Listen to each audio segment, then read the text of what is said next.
नमस्कार दोस्तों, आज हम लोग सल्तनत काल की प्रमुख पुस्तकों और उनके लेखकों को देखेंगे। यहाँ से आपको 17 पुस्तकें और उनके लेखक याद रखने हैं। अभी तक घुमा फिरा के इन्हीं 17 पुस्तकों के लेखकों के बारे में पूछा जाता है, इसीलिए ये 17 मोस्ट इम्पॉर्टेंट पुस्तकें हैं जिनका संकलन हमने इस वीडियो में किया है। एक लिस्ट आपको दे दी है, उन्हें आप अच्छी तरह से रट लें, अच्छी तरह से याद कर लें।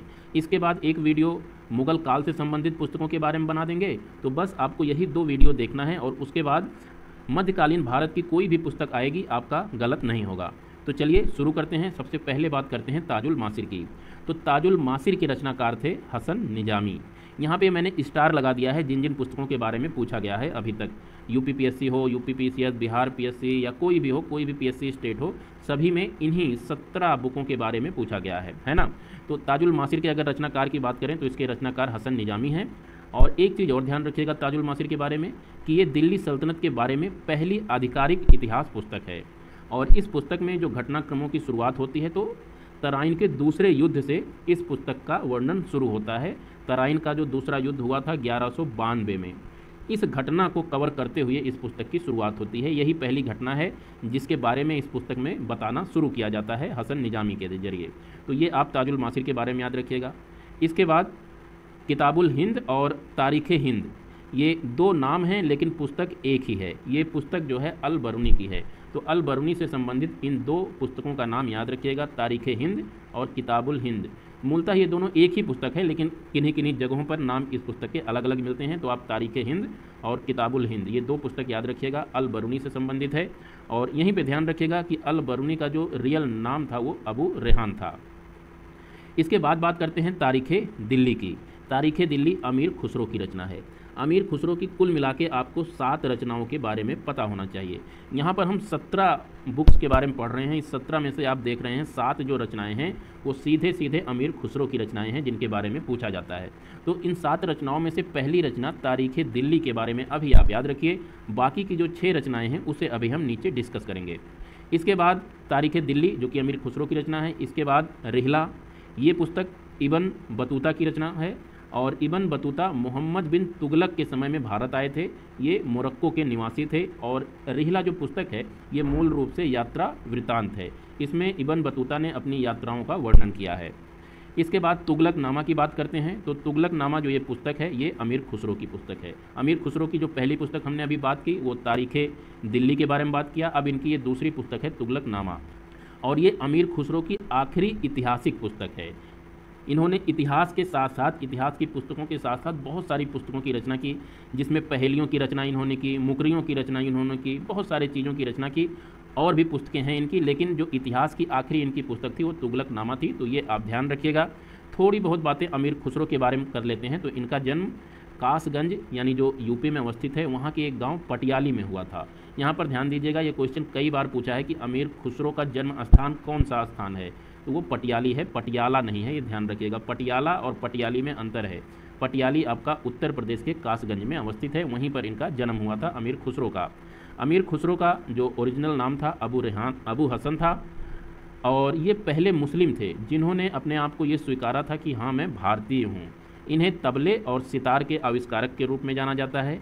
एक क्वेश्चन पूछा जाता है कि अमीर खुसरो ने सितार का आविष्कार किन 2 वाद्य यंत्रों को मिलाकर किया था, तो उसके लिए आप टी याद रखिए। टी से तंबूरा और वी से वीणा। तो तंबूरा और वीणा इन दोनों को मिलाकर इन्होंने सितार का आविष्कार किया था।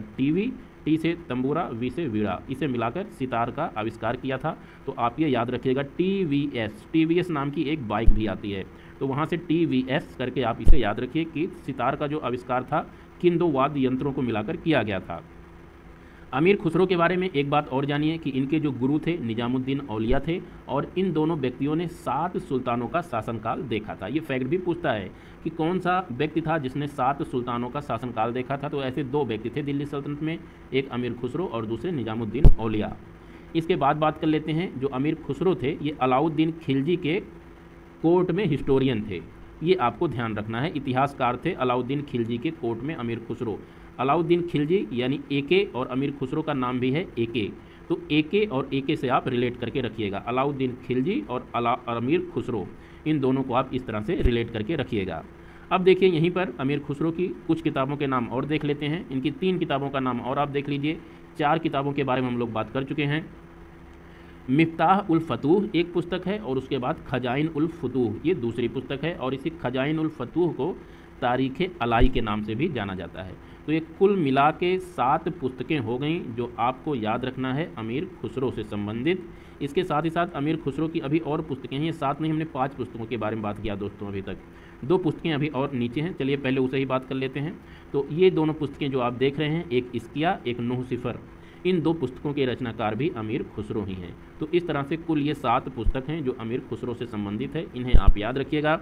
इन्हें एक बार मैं रिपीट कर देता हूँ इनकी पुस्तकों को। नूह सिफर, इस्किया, उसके बाद तारीख़ अलाई या इसी को कहते हैं खजाइन उल फतूह, और आपका एक हो गया मिफ्ताह उल फतूह। इसके बाद एक पुस्तक आपकी ये हो गई तुगलकनामा, और तुगलकनामा से पहले एक पुस्तक इनकी हो गई तारीख़ दिल्ली। तो ये कुल मिला के 7 पुस्तकें हैं इनकी।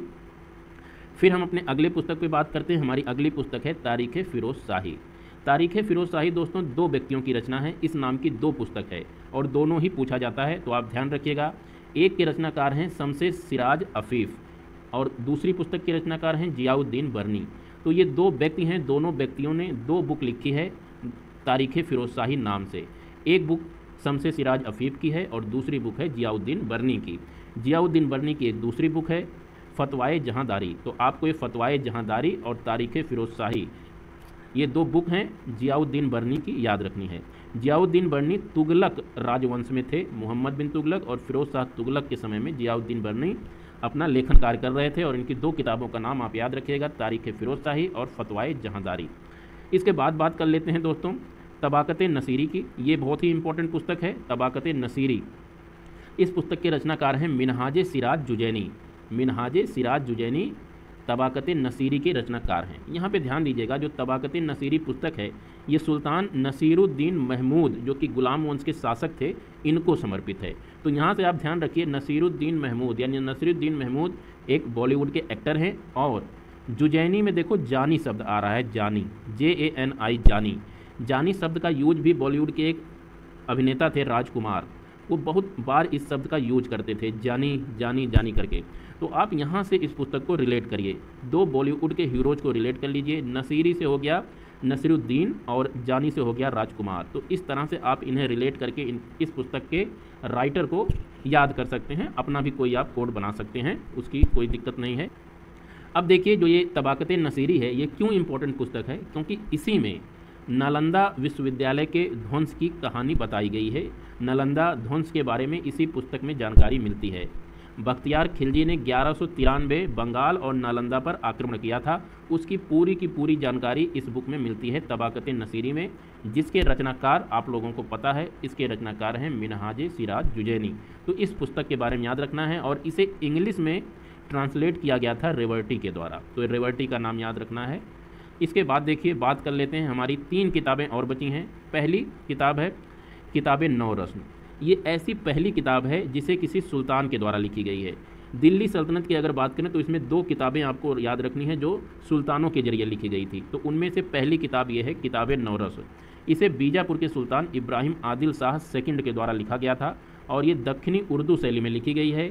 इस पुस्तक में हिंदू देवी देवताओं के साथ साथ मुस्लिम जो संत होते हैं उनसे संबंधित गीतों का संकलन किया गया है। तो ये किताब नौ रस आप याद रखिएगा, इब्राहिम आदिल शाह सेकंड की पुस्तक है, बहुत इंपॉर्टेंट है, कई बार पूछी गई है।